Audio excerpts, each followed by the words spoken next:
श्राद्ध पक्ष में मासिक शिवरात्रि आती है। बोलो आती कि नहीं आती? अरे जम के तो बोलो जरा, आती है ना। श्राद्ध पक्ष में मासिक शिवरात्रि आती है। शायद 13 अक्टूबर की पढ़ना चाहिए हो, मासिक शिवरात्रि श्राद्ध पक्ष में। तारकासुर को मालूम नहीं पड़ा कि कैसे दिन निकलते गए निकलते गए निकलते गए। एक श्वेत पुष्प तारकासुर तोड़ कर लेकर आया। श्वेत पुष्प, तारकासुर को नहीं मालूम था कि श्राद्ध पक्ष में शिवरात्रि आती है और शिवरात्रि के दिन आज तारकासुर श्वेत पुष्प देवादिदेव महादेव को समर्पित कर रहा है। ये तारकासुर को ज्ञात नहीं, तारकासुर को मालूम नहीं। पहले तो लोग केवल एक शिवरात्रि को जानते थे भाई, बोलो सही है कि गलत?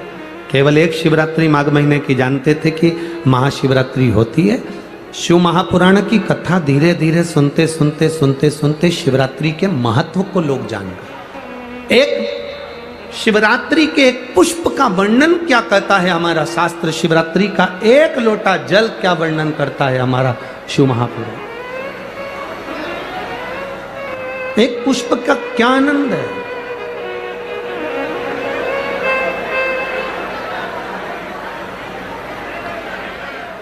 एक पुष्प का क्या रस तत्व है, यीशु महापुराण की कथा वर्णन करती है।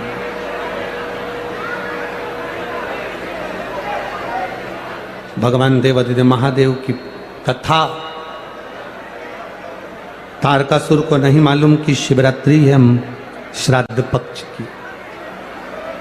उसके स्मरण में नहीं आ पाया कि ये श्राद्ध पक्ष की शिवरात्रि है। उसके स्मरण में नहीं आया कि ये शिवरात्रि कितनी मूल होती है, कितनी महत्ववान। इस शिवरात्रि की कितनी महत्वता होती है। शिव महापुराण की कथा कहती है भाई, श्राद्ध पक्ष में पड़ने वाली शिवरात्रि का स्मरण जरूर करिएगा। किसी नारी को अगर 32 साल भी शादी को हो गए हों और संतान नहीं हो रही है, 30-35 साल हो गए, 32 साल हो गए, 28 साल हो गए, 15 साल हो गए, 20 साल हो गए और संतान का सुख नहीं हो, तो श्राद्ध पक्ष की शिवरात्रि की बड़ी महत्वता है, बड़ी महत्वता।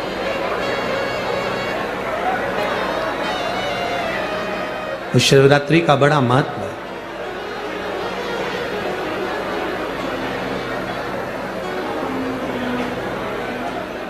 तारकासुर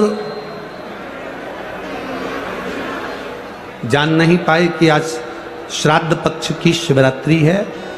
केवल एक श्वेत पुष्प, केवल एक सफेद फूल तारकासुर ने लेकर आए और बाबा देवादिदेव महादेव का जो स्वरूप था, भगवान शंकर का जो स्वरूप था, उस स्वरूप पर देवादिदेव महादेव ने शिव जी के चरणों में एक पुष्प समर्पित कर दिया। एक सफेद पुष्प, एक श्वेत पुष्प देवादिदेव महादेव को समर्पित कर, भगवान शंकर को समर्पित किया।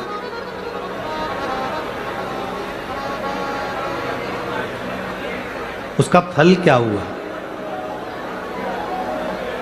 आप लोग भी निवेदन है, प्रयास करना, पहले देख लेना। शायद हमारे हिसाब से तो 13 अक्टूबर को शिवरात्रि होना चाहिए।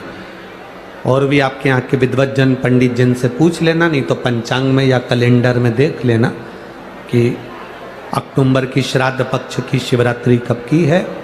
जितने लोग आस्था चैनल पर सुन रहे हैं, जितने लोग फेसबुक यूट्यूब पर सुन रहे हैं, जितने लोग इस कथा पंडाल में जो दिल लगाकर और ध्यान लगाकर सुन रहे हैं, आप लोगों से निवेदन, प्रयास करना, एक सफेद पुष्प, एक श्वेत पुष्प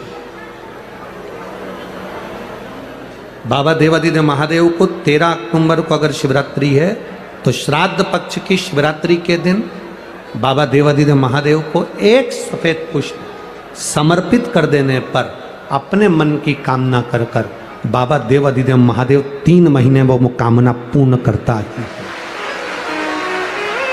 और जिसके यहाँ पर विद्वत जन ब्राह्मण जन ने कहा हो कि पितृदोष ज़्यादा है या घर में शुभ कार्य नहीं हो रहा या तकलीफें ज़्यादा हो रही हैं, कोई बड़ी बीमारी ने अगर घेर लिया है, कोई बड़ी तकलीफ सामने आ गई हो, तो उनको भी निवेदन करूंगा कि प्रयास करना कि एक सफेद पुष्प अपने हाथ से बाबा देवादिदेव महादेव को समर्पित करना। उसके बाद तुम्हें जो बड़ी बीमारी है उसकी जब शिवरात्रि पर आप समर्पित कर दो, 1 महीना पूर्ण हो जाए, अगले महीने की शिवरात्रि आए, श्राद्ध पक्ष की शिवरात्रि जाएगी अक्टूबर की, फिर अगले महीने की जब शिवरात्रि आए तो उसके पहले आपकी जो बीमारी है उसकी एक बार जांच कराना। बाबा देवादिदेव महादेव उस बीमारी को समाप्त जरूर करें। श्वेत पुष्प, भगवान शंकर का जो श्राद्ध पक्ष का जो शिवरात्रि है उस पर जो श्वेत पुष्प की परिभाषा, उसको हमें जानना है। उस परिभाषा पाने की ललकता है, वो नहीं कर पा रहा, या दुकान व्यापार व्यवसाय के लिए कार्य कर रहा है पर उसका नहीं जम पा रहा, कोई लोन लेने के लिए अप्लाई कर रहा है नहीं जम पा रहा, तो 3 सफेद पुष्प और 3 चावल के दाने। पितरों की 3 बेटियां मैना, धन्या और कला, नाम बोलिए फिर से, मैना, धन्या और कला, पितरों की 3 बेटियां। इन तीनों बेटियों का नाम लेकर दरवाजे के पास में कटोरी को रखकर जो बेटा जो बेटी जो कंपटीशन एग्जाम में बैठ रहे हैं या कुछ ना कुछ करने की उनकी ललकता है, उस बेटा बेटी का नाम स्मरण गोत्र बोलकर उसी चावल और पुष्प को बाबा देवादिदेव महादेव के मंदिर में भगवान श्री नंदीश्वर को स्पर्श कराकर शिव जी की अशोक सुंदरी वाली जगह, अशोक सुंदर